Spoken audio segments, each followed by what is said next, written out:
हाय friends, मैं Meena Pandey. Welcome back to my channel serve with love.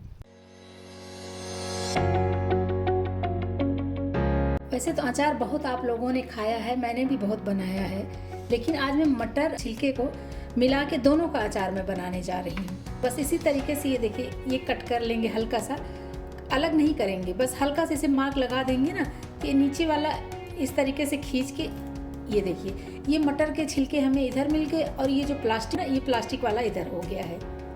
तो बस इसी तरीके से मटर के छिलकों का ये प्लास्टिक वाला निकाल के साइड में कर देना है और जो ये सॉफ्ट मिलता है ना, इसको ले लेना है। इसकी खीर भी बनती है, बहुत टेस्टी खीर बनती है, इसकी शेयर करूँगी आप लोगों के साथ। तो आज तो मैं अचार बना रही थी, इसी तरीके से छिलके मैं निकाल लेती हूँ। इतने सारे ये छिलके निकाल लिए हैं। तो मटर और ये छिलके की क्वांटिटी आप अपने अकॉर्डिंग ले लीजिए, जितना बनाना है आपको। तो मैंने देखिए इतना 100 ग्राम के लगभग मैंने हरी मटर के दाने ले लिए। मटर के दाने भी हमें बड़े वाले लेने, जो थोड़ा हार्ड हो जाते हैं ना, वो वाले। हमें लंबे टाइम तक स्टोर भी करना है, तो ये बहुत अच्छे तरीके से लंबे टाइम तक स्टोर कर सकते हैं हम। और ये छिलके भी हमने ले लिए, तो समझ लीजिए एक मुट्ठी भर के ये छिलके लिए हैं। या कप से देखेंगे तो 1 कप हमारा ये छिलका है और 1 कप के लगभग हमारा ये मटर भी है। मैंने कुछ हरी मिर्चें काट लिए हैं इस तरीके से। टेस्ट के अकॉर्डिंग आप हरी मिर्च वगैरह डाल सकते हो अगर डालना चाहो तो। और कुछ लहसुन काट लिए हैं। लहसुन छील के, जैसे मोटे मोटे लहसुन होते हैं ना, तो उसमें मैंने ऐसे 2-2, 3-3 टुकड़े कर दिए, तो ये पतले पतले से ऐसे स्लाइस बन गया है। 1/2 कप सरसों का तेल लेके मैंने कढ़ाई में रख दिया, गैस जला के। और इस तेल में से जब धुआं निकलने लगा तो गैस मैंने बंद कर दिया है। तो वो वाला मैंने तेल ले लिया। इसी तेल में मैं 1/2 टीस्पून अजवाइन डाल रही हूँ। देखिए तेल हमारा हल्का सा गर्म है, बहुत ज़्यादा गर्म नहीं है। 1/2 टीस्पून इसी में अनियन सीड डाल रही हूँ, जो कलौंजी बोलते हैं। 1/4 टीस्पून हींग डाल रही हूँ। अचार है तो हींग का टेस्ट अच्छा आता है अचार में। 1/2 टीस्पून इसी में हल्दी पाउडर डाल रही हूँ। इन सब मसालों को ऐसे मिक्स कर देती हूँ।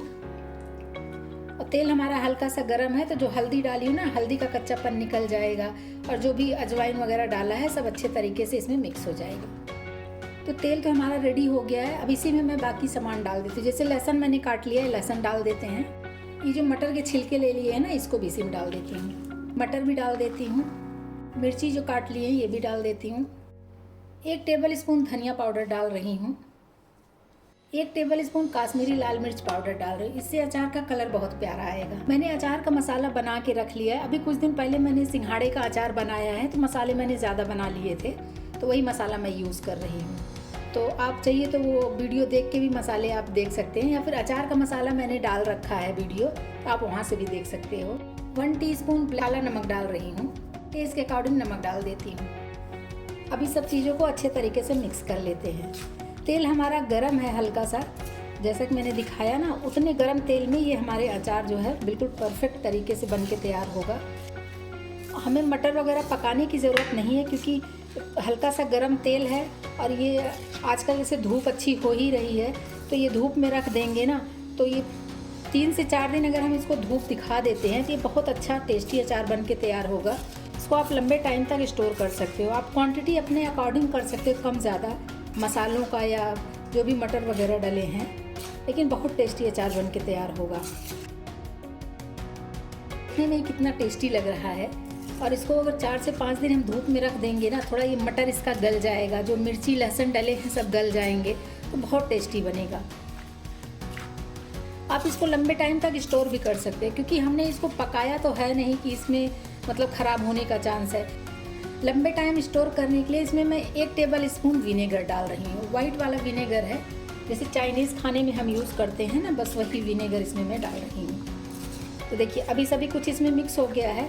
इसको कंटेनर में भर के मैं धूप दिखा देती हूँ। 4 से 5 दिन इसको धूप दिखाऊंगी, ये परफेक्टली खाने के लिए बिल्कुल रेडी हो जाएगा। तो ये देखिए मैंने एक कंटेनर ले लिया है, कांच का ही है। प्रेफर करिए कि कांच के बर्तन में रखिए। अगर कांच का नहीं है तो प्लास्टिक में अगर रखते हैं, तो प्लास्टिक भी देखिए कि कोई अच्छी क्वालिटी का होना चाहिए। तो इसी में मैं अपने ये अचार को भर लेती हूँ। लीजिए फ्रेंड्स, मैंने ये मटर और मटर के छिलके से ये अचार बना के तैयार किया है। इस तरीके से बनाएंगे ना, बहुत ही टेस्टी अचार बन के तैयार होता है। एक बार आप लोग ज़रूर ट्राई करिए। अगर आपको मेरी वीडियो पसंद आती है तो लाइक और कमेंट्स करना बिल्कुल भी मत भूलना फ्रेंड्स। लास्ट तक मेरी वीडियो देखने के लिए थैंक यू।